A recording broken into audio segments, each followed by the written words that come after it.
Hiring? With ZipRecruiter.com, you can post to 50-plus job sites, including Craigslist and social networks like LinkedIn and Facebook, all with one click. Screen, rate, and hire the right candidates fast. Post a job free at ZipRecruiter.com/Mike. That's ZipRecruiter.com/Mike.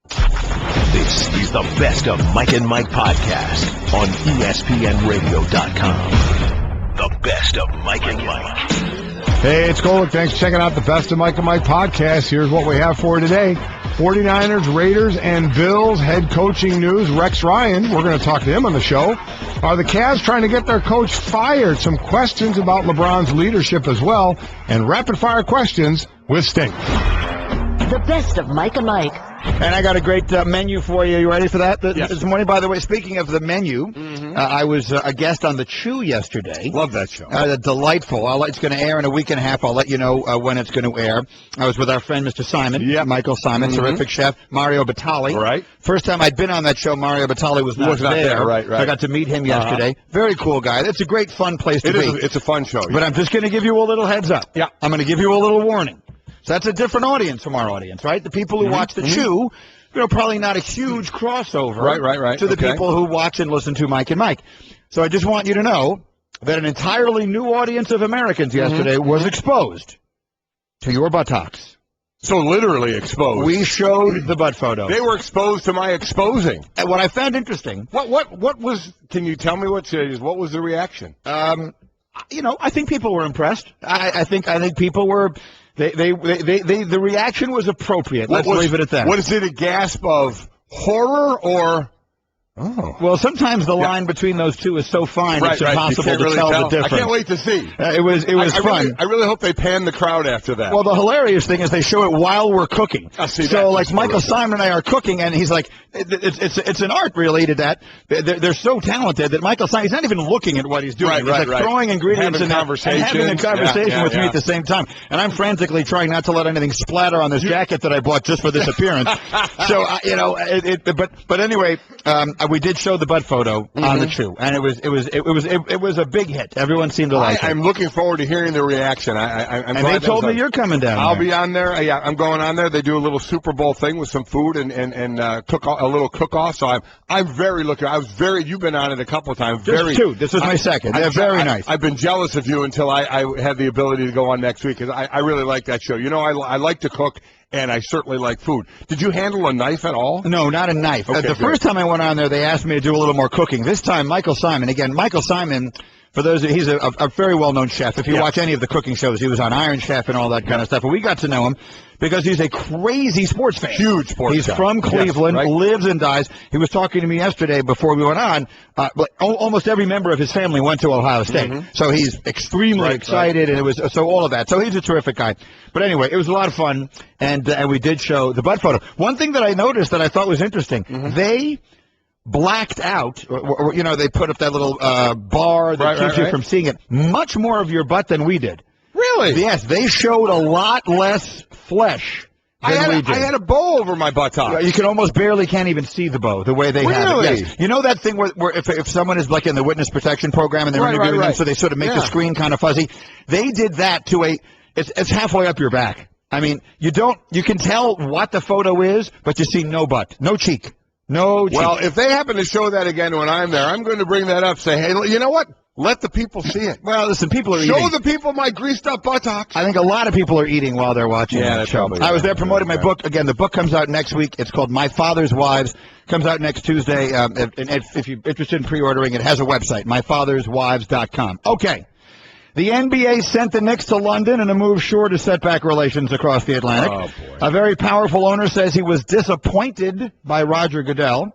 Is LeBron James fully invested in winning in Cleveland?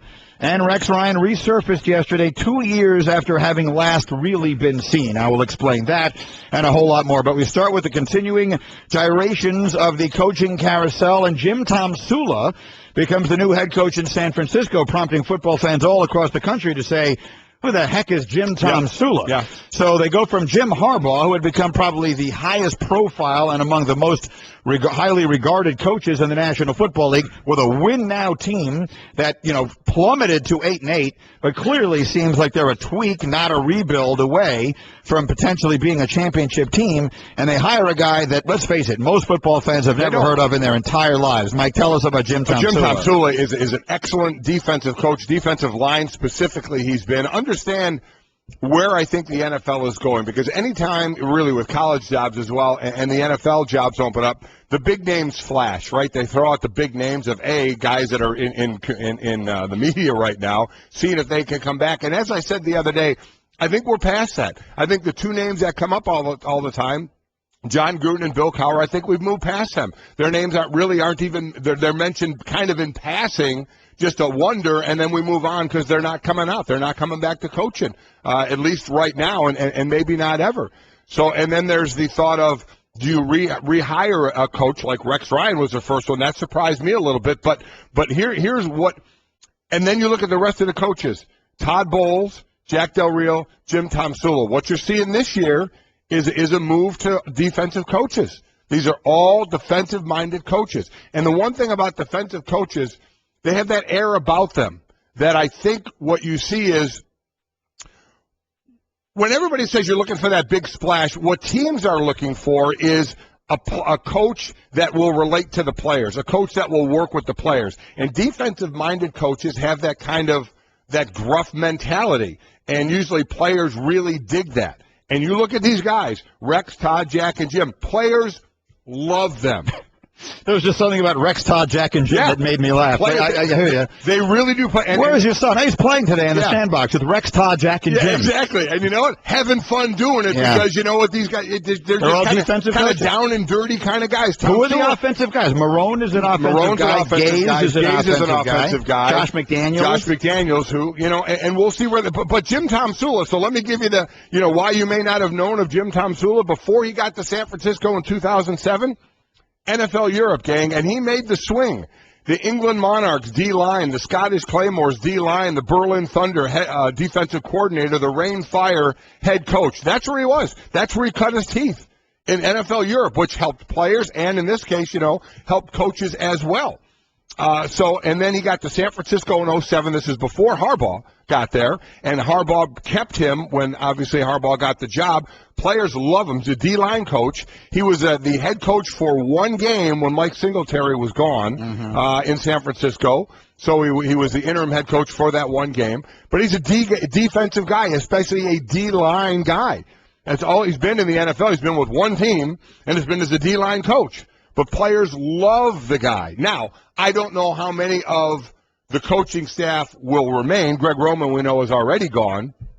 But I don't know who else will stay. Tomsula will have the chance to interview those guys and see how much familiarity you're going to have with coaches. I'm sure some will stay. I don't know that for a fact, but I got to believe that some will stay. Well, look, there's one big issue in San Francisco right now. Well, it's who he's going to hire to run the offense. Someone has to take Colin Kaepernick to the next level. Listen, it's the question everywhere. You go to Rex Ryan, defensive coach, quarterback issues, and he's struggled in the past. Right, but a different quarterback issue, which is they don't know who their quarterback is. Exactly right. In San Francisco, you know who the quarterback is going to be, and you got to get him playing. But that's the point to all these defensive coaches. Todd Bowles with the Jets, and now Tomsula here as well. Jack Del Rio's the only one that said, yep, and we're going in. This is our – now, San Francisco, you're right. This is our guy. Now we have to develop him because he took a little step back, so we develop him. So there's less a thought of – get this splashy name, because while you like Todd Bowles and you like, Jack Del Rio was a coach, and Dan Quinn, I believe, is going to get a job, the D coordinator from Seattle. Atlanta. I think he'll be the coach a done deal. In Atlanta. These are, how splashy are they? You don't know what they're going to do as head coaches. You have no idea, but it's more about these guys, players love them, players relate to them, they're going to get the instant respect, and then now you have to build around Look, there were really only two splashes to be made. This was the point that I made on the show yesterday regarding the Jets hire and anywhere else, and I continued it on Twitter a little bit after the show.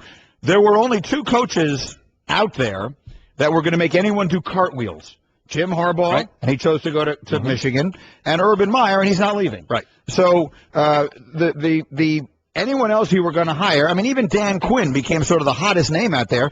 If you hire Dan Quinn, are you all of a sudden thinking, well, there you go, I'm printing my Super Bowl tickets now. We got Dan Quinn. No, he's very highly regarded. Right.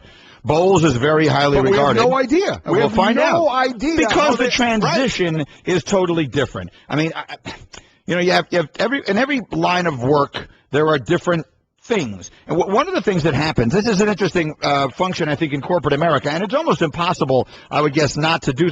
Somewhere in your life, for any really successful person, someone has to give you a chance to do something you can't prove you can do. They just have to believe you can do it.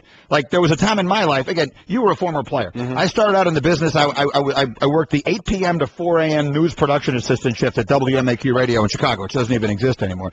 And I was begging all the time, let me go out and cover a game, let me be on the air, whatever it is. At some point, someone had to say, okay. Right. Even though all that I could tell them was, I believe I can do it. I couldn't prove it because I'd never done it. So someone has to take a leap of faith. So to go from being a coordinator to being a head coach, it's a leap of faith. You can't prove you can do it till you go out there and do it. And half the guys will succeed and half the guys will fail. Just think about this. And let's even move past the coordinators. Del Rio, again, he was a head coach. Todd Bowles, Dan Quinn, who'll be first-time head coaches. Again, Bowles, I know, 3 games interim head coach in Miami. Jim Tomsula, head coach of the Rain Fire. Okay, he's a D coordinator with the Berlin Thunder. But in the NFL, he was a D-line coach. What is the Rain Fire? Is it the Rhine Fire? Oh, it was Rain. Rain? I think it was Rain. Germany, I believe. Yeah. Okay, go on. Doesn't really matter, but okay. Rain Rhine. But now he's a D-line coach. And understand now that transition. It would just be odd to have a team, the Rain Fire, because, rain would put out the fire. So I was just. But I think it is. Okay, it might be. Listen, I think it's Rhine, but go ahead. Doesn't matter. Completely wrong. It's not really relevant to the discussion. Only the second time in my career I was wrong. So now think of this. You're a D-line coach. So even in the main defensive room, you're not running that room. You're going into your smaller room than of running the D-lineman. Okay? Right. Now, think of the transition. You go into the big chair. Not only are you worrying about the D-lineman, but the defensive side of the ball, the offensive side of the ball. Oh, by the way, the training room, the equipment room, everything. Now you oversee everything. Everybody's coming to you for answers. So it's a big transition. Now he was in NFL Europe, so he's at least been through the motions of that. Certainly, I would imagine it's going to be a little different on the NFL level. But that's to go back to what you said. You're exactly right. You're saying, okay, we think this guy has what it takes, but we still have to pull the trigger on it and give him that chance. All right, we're Mike and Mike. We're presented by Progressive Insurance. Last year, over 3 million drivers switched to Progressive. Call or click today. Find out if you could save. So if we were going to play the game of musical chairs that began on the day after the NFL season ended, we've seen some of them filled, right? The Bills hired Rex Ryan. The Jets hired Todd Bowles. The Raiders hired Jack Del Rio. The 49ers hired Jim Tomsula. What are we left with? We're left with the Falcons, the Bears, and the Broncos. Am I forgetting anybody? No, that's it. That's it, right? So we think if we have to assign spots, we think the Falcons are going to get Dan Quinn. I think that's kind of one of those behind-the-scenes deals that is going to be done, yes. The Bears are going to hire John Fox. Mm-hmm. That seems to be where the tea leaves are headed. Oh, and that leaves you with Denver, which is an interesting one. Albert Breer from NFL Network was on here yesterday. He was on with Colin, talking about how whether or not Adam Gase was the offensive coordinator there, is elevated to the head coaching job. That could go a long way towards deciding the future of a fellow who wears number 18. Watch how hard a run Elway makes at Gase. I told you, Manning loves Adam Gase, okay? I think that there's a subtle way that John Elway could be telling Peyton Manning, if he doesn't make a hard run at Adam Gase and he blows up the operation to some degree, he could be subtly taking his first step away from Peyton Manning. That is going to be interesting because with Gase you could be twofold. We're seeing the coordinators, the Todd Bowles of the world, and even the D-line coach Tomsula's of the world. You say Jack again, Del Rio, but he was a head coach. You're seeing these guys get chances. With Gase, his name had already been mentioned in other jobs as well. You could get that guy, obviously the familiarity with Peyton Manning, and then when Peyton's time is over, you still have that young coach, growing with the team post Peyton Manning. Could be a good hire. Remember, the 49ers, what did they spend, about 8 hours with Gase? And they were talking to him before they decided they're going to go the way of Tomsula. But they talked with him for a while. So I think that's an interesting statement because Gase is a head coaching candidate. Now, I don't know how he interviews and all that kind of deal. I don't know. But in thinking of the fit, it could be a good young coach for Denver.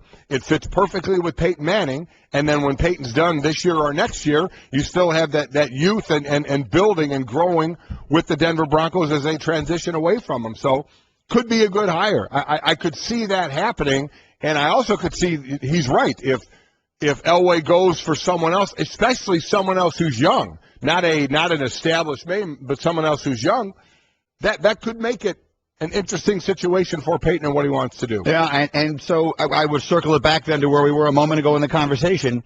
What does San Francisco do about Colin Kaepernick? Kaepernick is going to spend a part of the offseason working with Kurt Warner. Right. Seems like a pretty good guru, right? A pretty good guy to. If your goal is to learn how to drop back in the pocket and throw the ball from the pocket, then it would seem Kurt Warner's about as good a guy as you can get. But who you hire? Do it. Who you hire? You got to hire an offensive coordinator who's going to work with the quarterback. That's the one difference between that place and some of the others that don't have quarterbacks. They have a quarterback. They know who it is. Mm-hmm. He has obvious physical tools.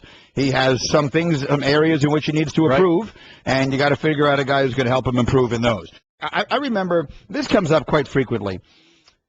When you hire somebody in life, or you choose somebody in life, whatever that might be, you choose a partner, right? You choose a spouse, whatever the case may be. You better choose them for who they are, right? Yes. I mean, for better or for worse. A long time with them, yeah. Because the biggest mistake you can make, and let's keep this in a professional context now, is to hire someone and expect them to be someone other than who they are. I remember years ago, our old friend Rob Dibble got hired. I forget which team hired him to do analysis on their games. Right. I think it was the Washington Nationals. And he went on and he was incredibly critical and all that. He was Dibs, right? I mean, Dibs used to work here. Right. We've known Rob Dibble for almost 20 years. And he's a passionate guy, and he is who he is. Yes, he is. And if you don't want Rob Dibble, then don't hire Rob Dibble. And they hired Rob Dibble, and then they got rid of him almost immediately because he was Rob Dibble. And I remember my reaction was, if you didn't want Rob Dibble, then why the heck did you hire Rob Dibble? And with that thought in mind, I had that thought as I listened to Rex Ryan's press conference with Buffalo yesterday. Because that was Rex Ryan. That was Rex, the way Rex was meant to be. I'm not going to let our fans down. I am not going to do that, okay? I know it's been, 15 years since the Bills made the playoffs. Well, get ready, man. We're going. We are going. And, hey, am I going to guarantee a Super Bowl and all that? I tell you what I will do. I will guarantee the pursuit of it. That's Rex, okay? If you don't like it, you don't have to like it. I'm not telling you need to like it or like him. But what I am telling you is that's Rex. And if you don't want that, don't hire Rex. Oh. And so the fact that it is so clear that the Jets put this ridiculous muzzle on him, it's another thing about this John Idzik that drove me crazy, was they bring him in, and he immediately decided, well, okay, you can continue to be the coach, but you can't be you. Yeah. And that's just a stupid way of doing things. That'd be like me saying to you, Golick, we're going to do this show, but from now on, I don't want you to talk about football. That's a bad analogy, but you know what I mean. I know got to be exactly who you what are. You mean. Well, that's Rex Ryan up there yesterday. It was kind of really weird when you heard Rex not being Rex. And I've always said... And it went on so long, I almost forgot. I agree. I could not agree more. Let him be who he is. And if you're hiring, you know exactly the type of guy you got. You get a guy who's going to make statements, who's a brash guy, and players love. We're talking about the defense. Let's even get more specific. Players love playing for the Ryans. They just do. I played for his father. You love playing for that guy. You love playing for Rex. Rob, you love that they're just football guys, and you just like playing for them. We are going to build a bully, and we're going to see if you want to play us for 60 minutes, because we're going to give everything we have, every snap out there. And again, that represents not just ourselves, but it represents our community, and we're proud to represent Buffalo. And some people don't like his brash talk when it really gets going, and and when the locker room. Listen, it wasn't all roses in there when they weren't playing well, and the players, they shoot their mouths off, and then all of a sudden when things aren't going well, they don't. And they don't want to talk to them. Listen, you deserve the criticism then. If you're going to open it up, you deserve the criticism when things aren't going well. If you don't stand up, you don't step at the podium as well. And I mean more the players than Rex. So that comes along with it. But I'm extremely happy he's being himself wherever it leads this team. But he's being Rex, and that's exactly who they hired. And so, again, he'll be live with us in about 2 hours. The old Rex Ryan, the one that we all remember. Again, no, and if you want to say love, that's fine. I enjoyed him. Others hate him. That's fine. I'm not in any way suggesting everyone should be like him or that you should like him. If you don't like Rex Ryan, look, he puts a bullseye on himself and on his team. And he was soundly criticized for that at times in New York, and maybe justifiably so. Maybe it helps. Maybe it hurts. I can't answer that. What I can tell you is that's who the guy is. That's who that man is. That the guy that you saw up there yesterday wearing blue instead of green, that's who Rex Ryan is. And the key is not so much what you think. Quite honestly, it's how what the players think, how the players respond, and then how it relates to winning and to losing. So that's we all know that's what it comes down to. And on the situation with our buddy Dibbs, it was the Washington Nationals. They fired him after about a year because he was critical of how they handled the Steven Strasburg thing after an injury. He's now hosting, of course, on our affiliate in Hartford for those of you who live in this area. But the point is, if you're going to hire Rob Dibble, then you better want Rob Dibble. That's what you got. And if you're going to hire Rex Ryan, then you better want Rex Ryan. Completely agree with that. The best of Mike and Mike. Mike and Mike. The best of Mike and Mike. Sometimes a man just wants to hear some different perspectives on sports. And sometimes he wants to listen to Mike and Mike. And that's what you're doing right now, Sonny. You're listening to Mike and Mike on ESPN Radio. Oh, wow. Again, for the record, we had a little birthday party for my wife, her identical twin sisters, so by definition they have the same birthday, and then their best friend from growing up, or one of their best friends from growing up, Elizabeth. 30th birthday. Yeah, their 30th birthday. And they all have a very big birthday coming up this year, so the husband's on his trip, the dad's on my Christmas trip. We have a total of 14 of us that go away every year at Christmas. We arranged a little surprise party for the girls, for our wives, in which we did a little private room, whatever. It was a lovely night. It really was. I mean, it was. My wife did not want a party for her birthday at all this year. I knew this she'd like. It was just with family and kids. So and everybody karaoke. And we thought the really fun gig of this thing would be we had all the kids to karaoke. We got a karaoke machine and all the kids prepared a song, and it was adorable. I mean, the oldest boys did "Call Me Maybe." I mean, it was really, really funny. And each of the dads did a song. And I made Stace come up and do the song with me. And we love that song. Don't Go Breaking My Heart. Great song. Elton John and Kiki D. And I really thought we'd sing it great. I really what did. What led you to believe that? Because I'm an idiot. I am an idiot. In my mind's eye, or my mind's ear, we were going to sound just like Elton John and Kiki D. Wow. And I don't know. I've never done karaoke before that in my life. So the second I started singing, the second I heard my voice, I realized I have made a catastrophic mistake. Oh, it's atrocious. I love karaoke, and I wouldn't even touch that song. And you're a good singer. Oh, and you can't sing that high? I wouldn't go near that No, song. I have a terrible singing voice. It is. My people ask all the time, what talent do you wish you had that you don't have? I'd love to be able to sing. Yeah. It's got to be so much fun to be able to sing. That's a song you just turn up real loud on the radio and just sing along with it because you'll sound a lot better because you can't hear your voice. You know, Stacey and I have always loved the song, and whatever. We sound just awful. We sounded just awful.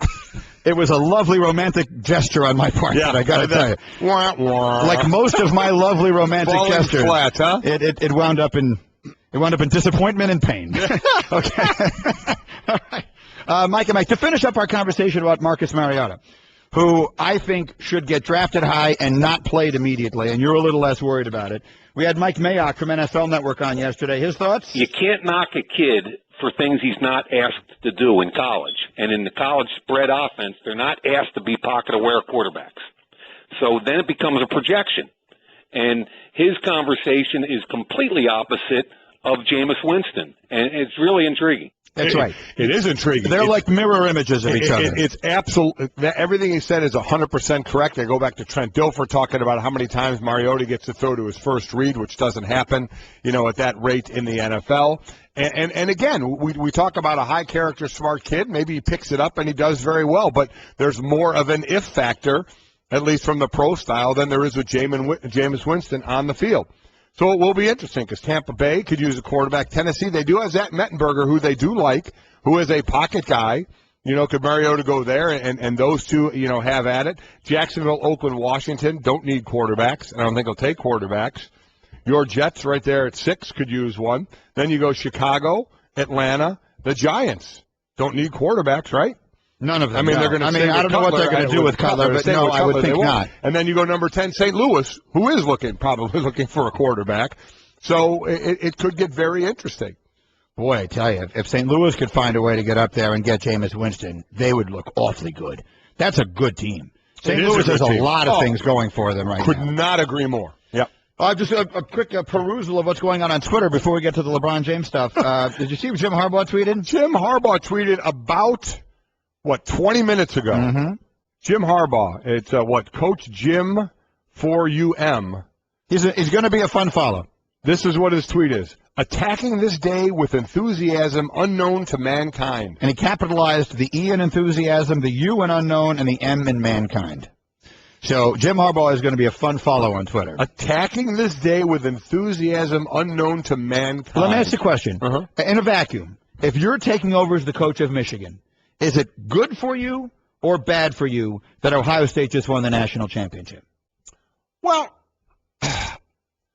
I don't think we'd have to worry if a regular coach. It might be good for you because everybody knows Ohio State's this great team and may give you more time.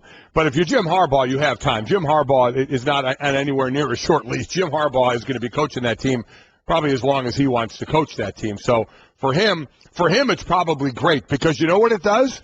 It stokes his fire even more. And other people's stokes his fire even more to say, we're going to knock off the national champions. And as far as Jim Harbaugh is concerned, he doesn't mean in 2 or 3 years. He means this year. Now, whether they have the talent to do it, we'll see. But that's his mentality. More importantly, that's the mentality he's going to put in his players. I agree with you. And I think it stokes the fire of everyone even remotely connected to the program. Could you be at a worse time? Michigan is at basically its lowest point in recent memory. And your arch rival just won the national championship in probably the most improbable fashion ever. So you could not be. Urban Meyer's going on Letterman Friday. I just saw, Letterman tweeted that he's going on. He's the biggest star in the world, and you're at your lowest possible point. Mm-hmm. It could not be a better place to start bubbling up that cauldron that that Harbaugh wants to get going anyway. That's why he's tweeting like he is with the attacking the day unknown to mankind. All the Twitter this morning, of course. Through the Wait a minute. Follow. Yeah, I follow him. Follow. He's going to be a fun follow. He's not going to be one of those guys who tweets a lot, but when he does, every once in a while, it's going to be worth it. You're not going to know when he's at the grocery store or anything like that. I don't.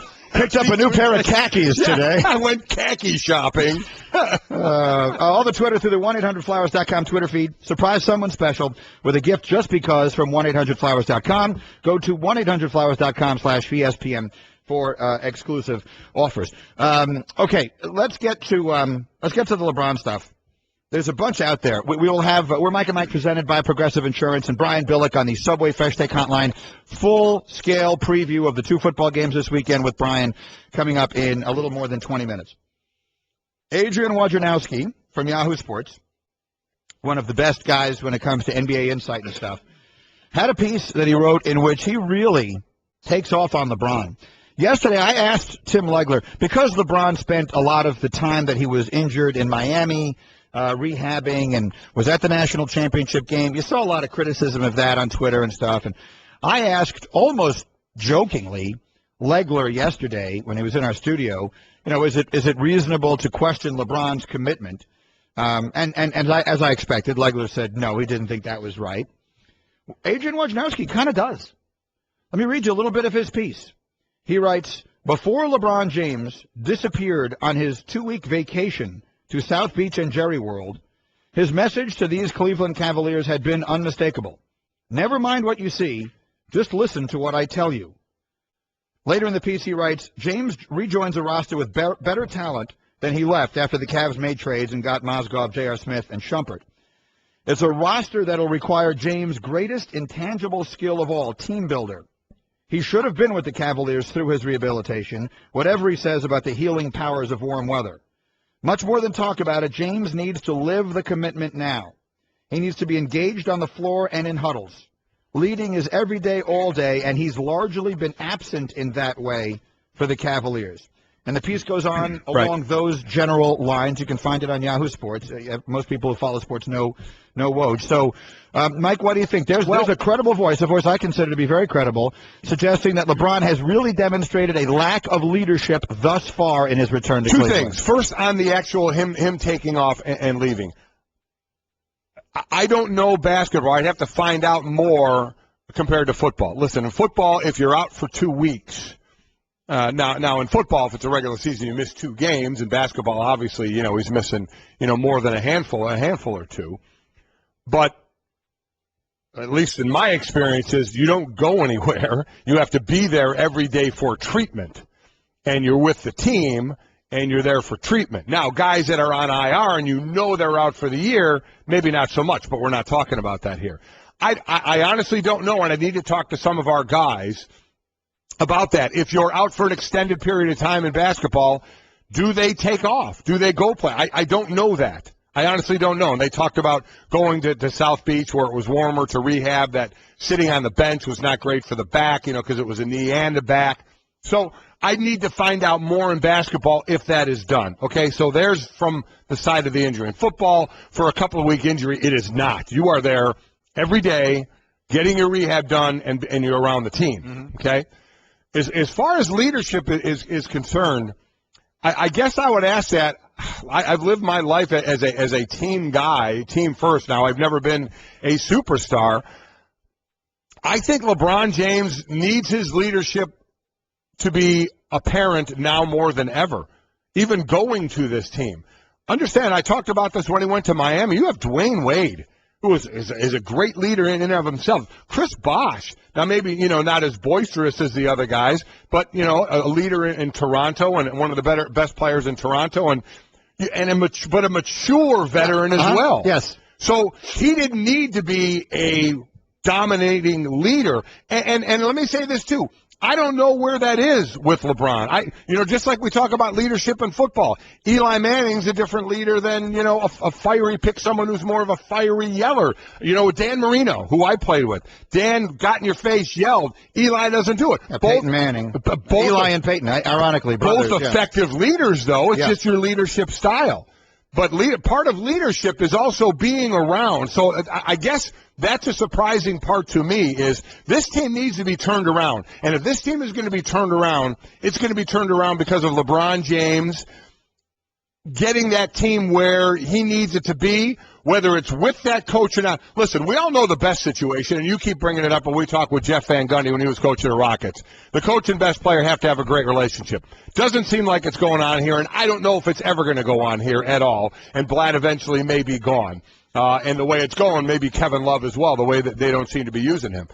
But this is just my opinion, now more than ever, whatever type of leadership ability LeBron has, whatever type of leader he is, it needs to be on display and probably needed to be on display for a while now there. Here, let me make 2 points on that. We're Mike and Mike, presented by Progressive Insurance. Pick from a range of coverage options with the Name Your Price tool to find a price that works for you.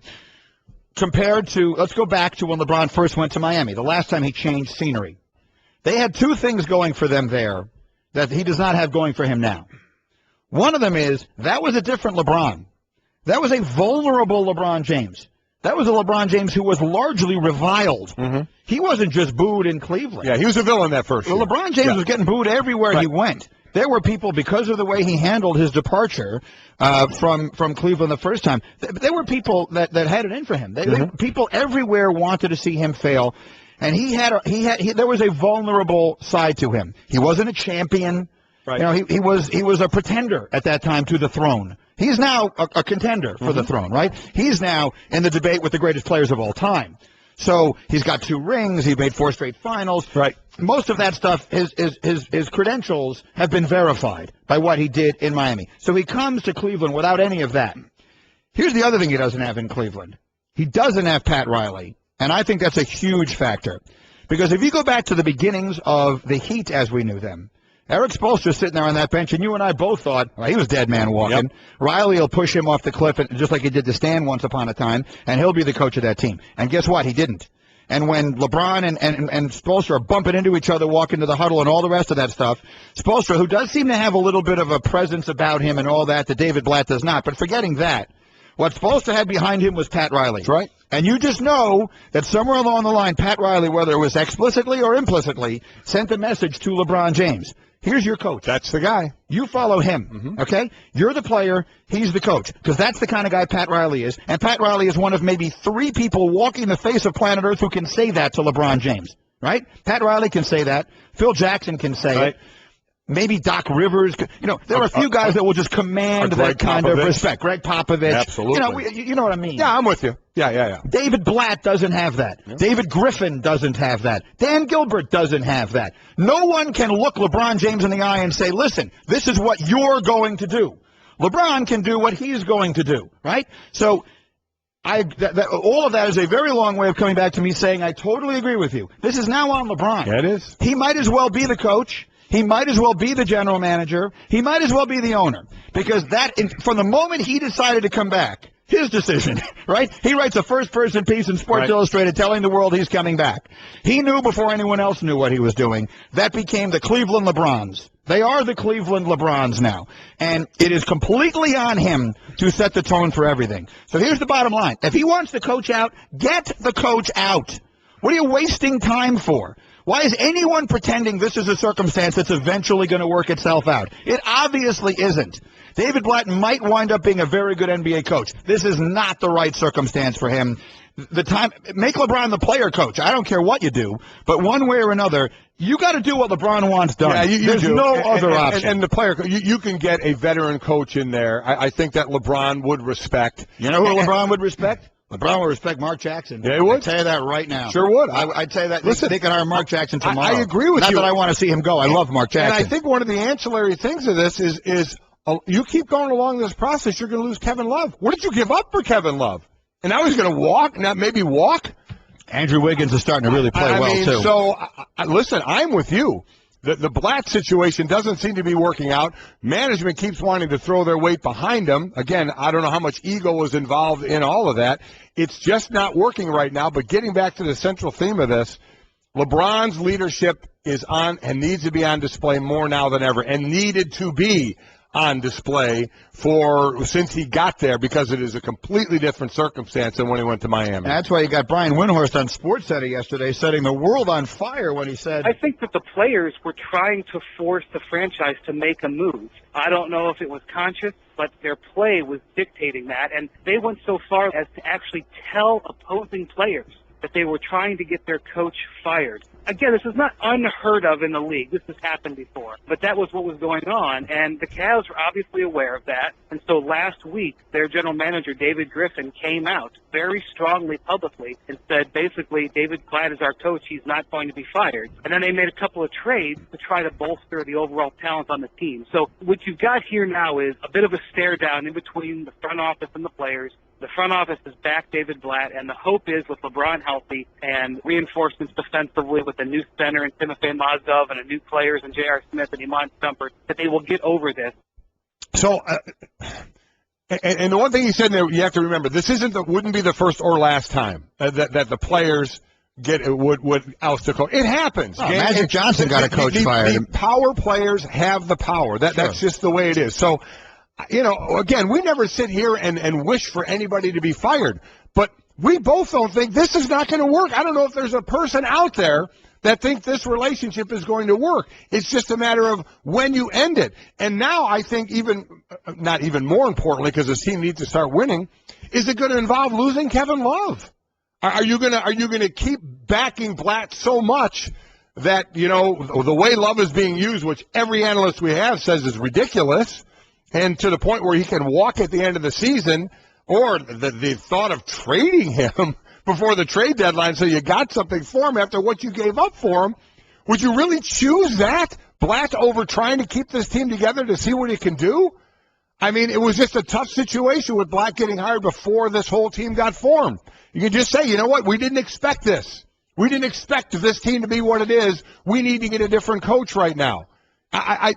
But they seem to be fighting it on both ends, which means it's not going to be a great ending. I agree, and I apologize. I forgot who said it. I do think there will be, as long as you have the main players on the court, you're going to get X amount of games here to see how it all works together. And then maybe you see a move then. Now, management, we've heard Griffin say that Blatt's in no trouble. Does that mean for the rest of the season or not? I don't know. But you know what? It's getting to a point where you have to see something going on positive with this team. Or, I mean, you got to make a move. You just have to make a move. Well, let me ask you this. Which is likelier? When is the trade deadline, Cerruts? February what? It's always mid-February. Mid to late February. So call it something in the neighborhood of a month from now. Right. Which is likelier in the next month? The Cavaliers fire David Blatt or the Cavaliers trade Kevin Love? It better be fired Blatt. I would just be stunned if you gave up what you gave up for, unless I don't know anything about what I'm saying, or all of our analysts who we talk to, our basketball guys, are all like, Love's not part of the offense. Love's sitting, in the fourth quarter. Listen to what Legler said yesterday here on Mike and Mike about Love. He's basically a max contract Mike Miller right now.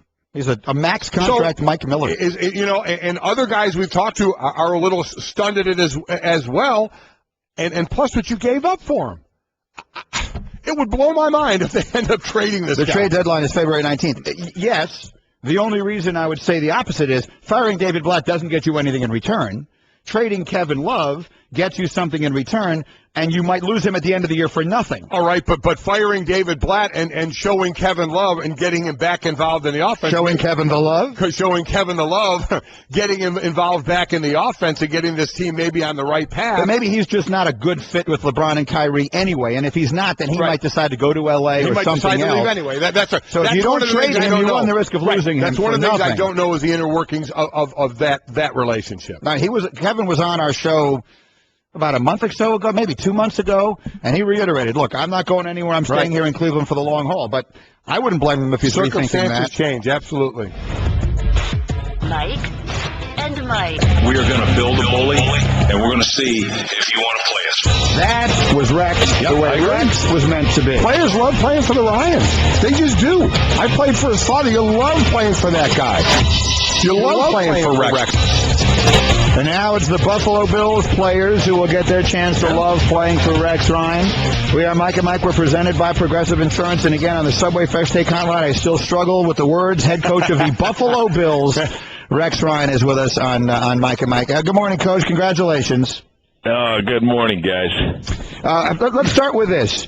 I made the observation that at your news conference yesterday, we played a bunch of the sound, we're going to the playoffs and all that kind of stuff, that felt a little bit like the old Rex, and that we didn't hear a lot of that Rex over the last couple of years in New York. Can you describe your mindset and how it might be different, and maybe even your mandate and how it might be different from the way it had been the last couple of years you were with the Jets?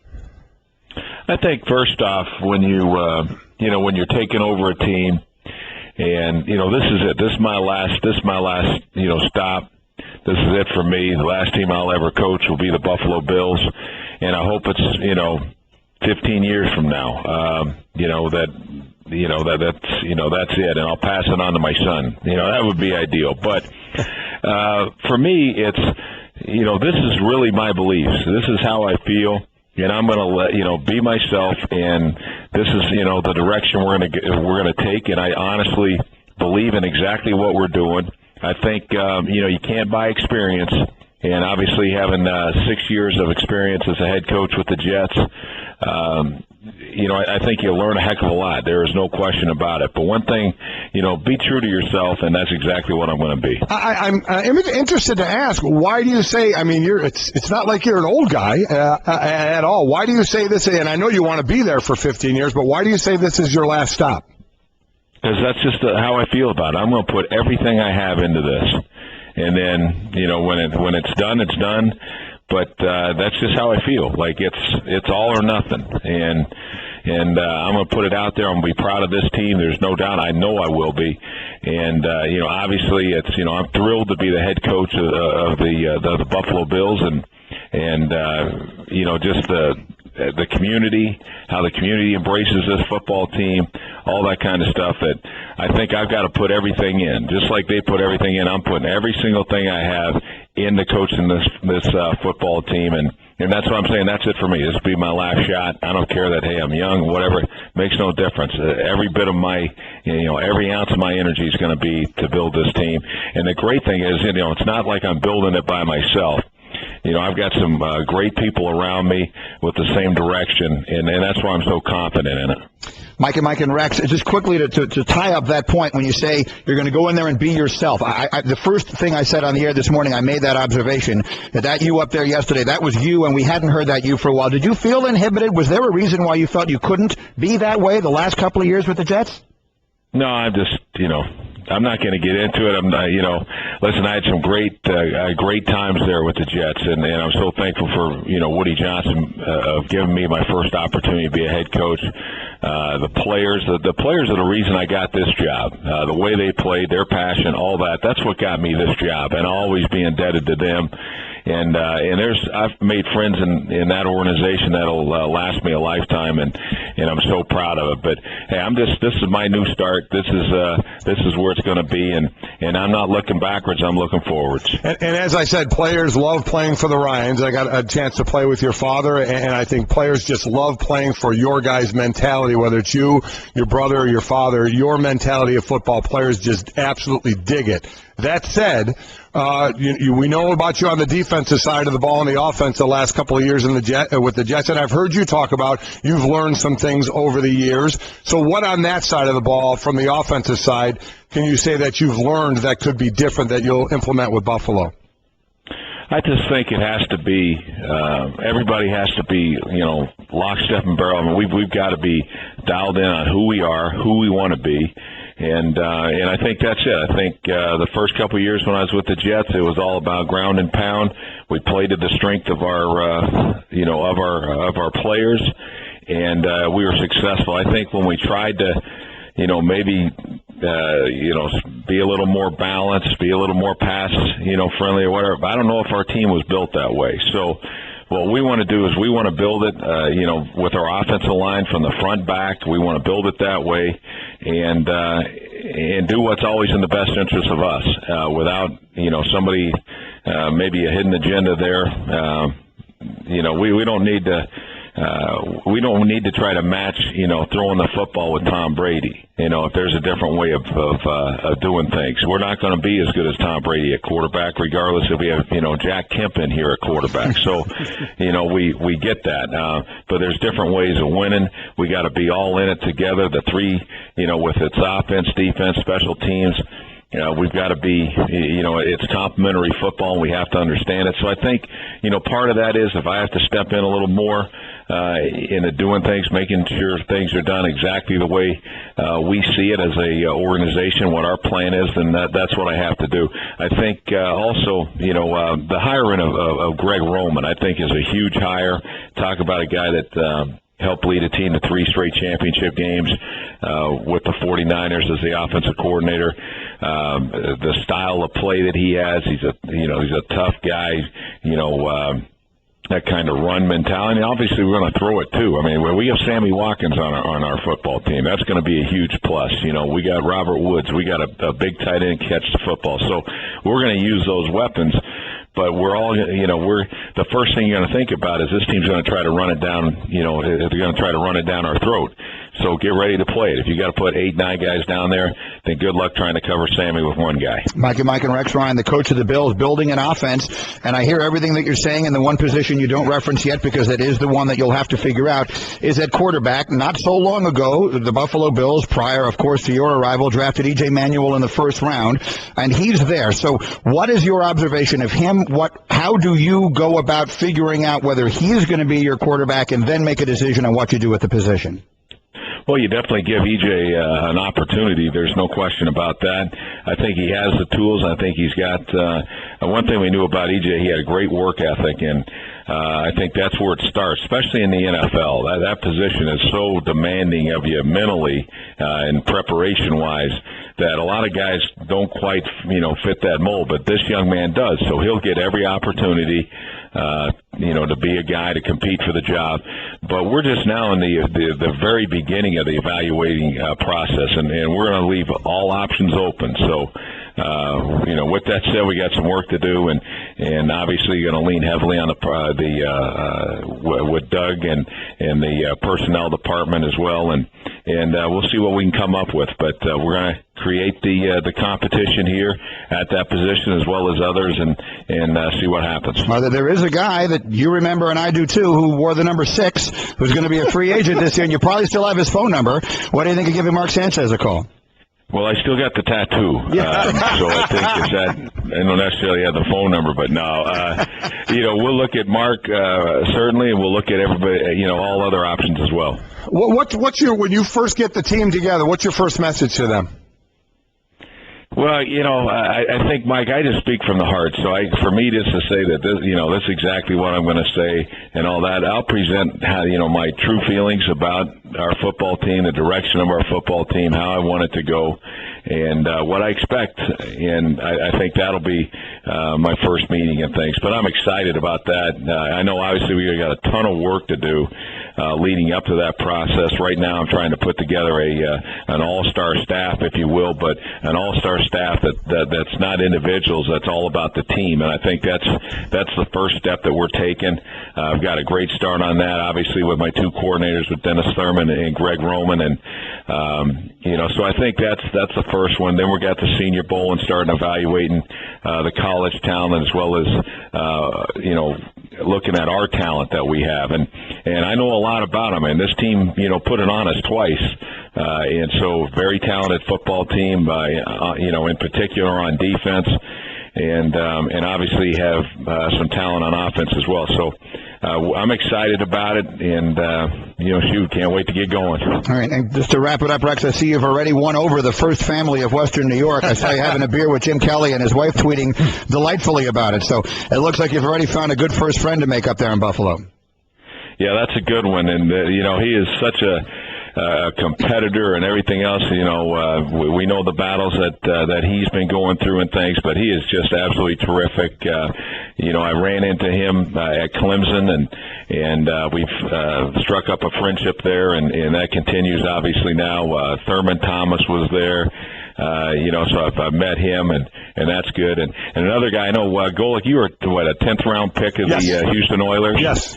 Okay, the guy that was taken 9th that year with the Oilers is a guy I think is going to be in the Hall of Fame one day. To be the first ever special team player elected in the Hall of Fame, and that's Steve Tasker, and he was here as well. So it's great to see the alums out here get behind this football team, and that's important.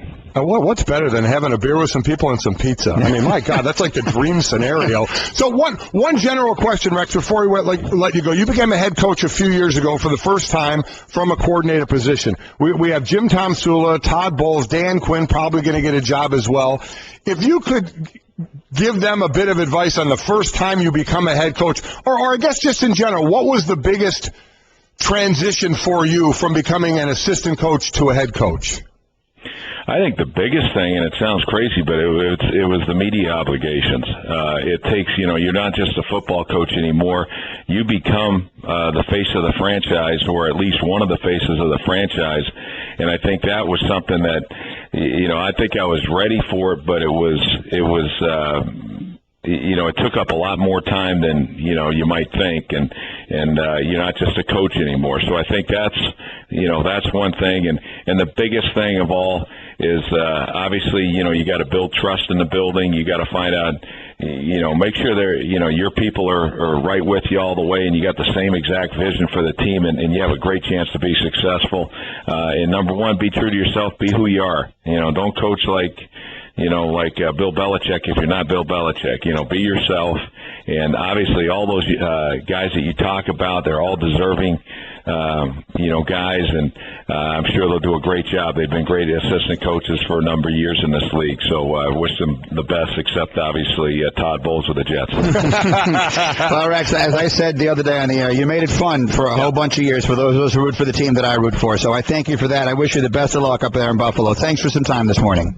All right, my pleasure, guys. Mike and Mike. We are Mike and Mike with Mark Schlereth in our studio, and let's do a couple of rapid-fire questions here. We'll call it true-false, even though they won't be true-false. Brought to you by O'Reilly Auto Parts. Better prices every day. Here we go. Golick, which road team has the better chance of pulling off the upset this Sunday? I would say just because of a guy named Aaron Rodgers, even though he won't be at full capacity, there you go. I will give him the chance, even though Andrew Luck obviously a great quarterback. Aaron Rodgers is the best in the game right now, so I give that road team a better chance. I'll go the flip side of that. I'm going to go the Indianapolis Colts. Andrew Luck, obviously, you're never out of game with him. He's just been phenomenal the way he has played. And I'll tell you what, I went back and watched that Denver game again, which made me want to vomit, but I watched it again. The way they tackled in that game, Indianapolis did not miss it. There were no yards after catch. They were phenomenal. So tip your hat to Greg Minuski and that crew, the way they got that, Greg Minuski, the defensive coordinator, the way they got that game under control. I'll give them a fighter's chance because of Andrew Luck. And the survey says, by the way, that Stink is right. What? I just like him better than you. Next. Stink. Would a fourth championship make Tom Brady the greatest quarterback of all time? Yes.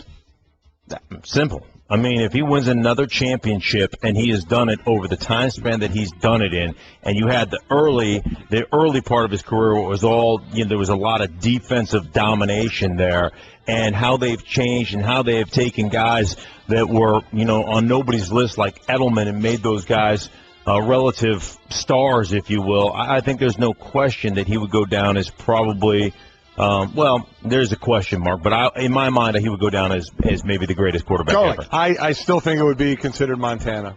They both would be equal in Super Bowls. Montana will have never lost a Super Bowl. Which should be Edge Brady. But to get there 6 times, Edge Brady, because he got there 2 more times. I know you're saying Edge Brady, but I think Montana would still be considered the greatest quarterback. That's a different discussion. The thing that it's not a different discussion. It's within the discussion. And within the discussion. No, but I'm saying, but you could say they think Montana's the greatest quarterback of all time, even if I disagree strongly that 4-0 is better than 4-2. Right. The only way 4-0 would be better than 4-2 is if you only played 4 years. But the only thing I'd say about that is this. Brady, for that legacy standpoint, may be the only guy ever who wants Seattle. If Brady beats Seattle in the Super Bowl, with a defense that people are talking about being the greatest of all time, that beat Peyton Manning 43-8 last year, certainly goes as a that would be a big deal. And the free agent era, let's not discount that, because it's created to take players away from you and make you come back down to the pack, to have that excellence for that many years. When there's a free agency is part of this game, makes it that much more impressive. All right, more as we go. Brought to you by O'Reilly Auto Parts. Mike, if Russell Wilson wins the second consecutive Super Bowl, is he going to become the highest-paid quarterback in the NFL? Even if he doesn't win the Super Bowl, he's going to become the highest-paid quarterback in the NFL. That's just where we are. Whether he's not going to be the best quarterback in the league, but the way the market works right now, he's going to be the highest-paid quarterback in the NFL. So, yes, it's going to happen. I don't think he'll be the highest-paid. I just don't feel like he's going to. Well, I'm wrong about a lot of things, but I just don't feel like I just don't feel like he's going to become the highest paid. I think they'll create a contract that gets him very well paid. I think there'll be some incentives there, but I don't think he'll be the highest paid. Next, Stink, rank the best available jobs in order: Atlanta, Chicago, Denver. Atlanta, Chicago, Denver. I'm going to go. Wow. I'll go Denver because of the history of the Denver Broncos. And I think defensively they're pretty solid. Offensively, they've got a lot of weapons. They need some work on the offensive line. Then I'll go Atlanta because of the quarterback situation. And then lastly, Chicago. Exact same order for exact same reasons. No sense for me to even say anymore. Yeah, I've stopped this for 15 years. Next, Golick. More important for the Cowboys to re-sign Dez Bryant or to re-sign DeMarco Murray? Ooh. Wow. Well, considering how this team is built right now with the offensive line, I'd probably lean toward DeMarco Murray. We don't talk about teams being running teams anymore, but the reason the Dallas Cowboys were what they were is because of their ability to run the ball. So that's the reason I would say DeMarco Murray. I go the other side. I think Dez Bryant is probably arguably the best receiver in football. Physical freak, run after the catch, high point balls. I mean, he does it all. That's a talent that you just, there's a half a dozen of those guys in the league, so I go Dez Bryant. Once again, Stink is right. Shut up, man. Just shut up. To put a lot of running backs behind that line, and they'd have success. Can you? Really? Yeah. So when the backups came in and ran, how did they run just as well? Not backups, but you could find other guys out there who could run behind that line. Can you really? Yes, you can. Really? Can you? You can. Can you really? Yes. Really? Can you? Yeah. Shut up. I can keep saying yes as many times as you want. Can you really? Yes. One more. And Golick, I'll start with you. What is the best flavor of Mark Schlereth's green chili? I don't like this chili. Oh, wow. That hurts. That's low. Don't Listen. throw your anger at me because you're mad at him. I like the ones with the ones that have the chunks of chicken in it. Yeah, right? the chicken green chili. Yeah, the chicken green chili. That's Phenomenal stuff. Fantastic. Yeah, What is thank the you. best flavor? Yeah. I'm going to go with the traditional, the hot pork. Hot pork green chili is to die for. I like them all. I like them all. There's a stunner. There's no hey. Yeah. You can't lose. There's a well done job. Mike and Mike brought to you by Tabasco. Bold playoff moments are even better when you're enjoying bold Tabasco-inspired recipes with your friends. Check out Tabasco's Facebook page to watch celebrity chefs and former football stars Rodney Harrison and Terrell Davis whip up their favorite game day dishes. Bold moments, bold flavored Tabasco. You really aggravated me in that segment. You're cranky. No. You know I'm what? hurt. I'm aggravated. This was a lot like a game back in the day between Washington and Philly where I used to crush Golick. I crushed him in that game. What are you talking about? I just You used crushed to you in crush that me. game. He awarded me the points. No, but he's a fool. We award He's you just no trying to- points, and may God have mercy on your soul. He just did it because he likes you better. All right, everybody, we thank you for being here.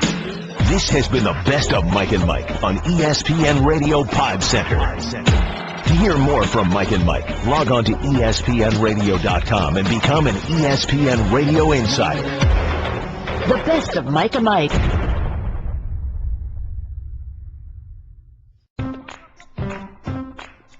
Why do we snack? Hunger? Taste? Because we have nothing better to do? Well, people who snack on almonds not only have something better to do, they're doing it. Almonds are heart health for those with heart. Packed with energy to keep up with anyone. It's that one-of-a-kind crunch that promises to keep you in the game for a long time to come.